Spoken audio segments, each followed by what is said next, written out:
Audio Jungle.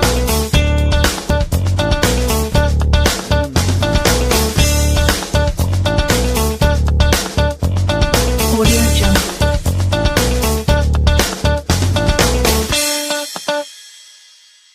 Audio Jungle.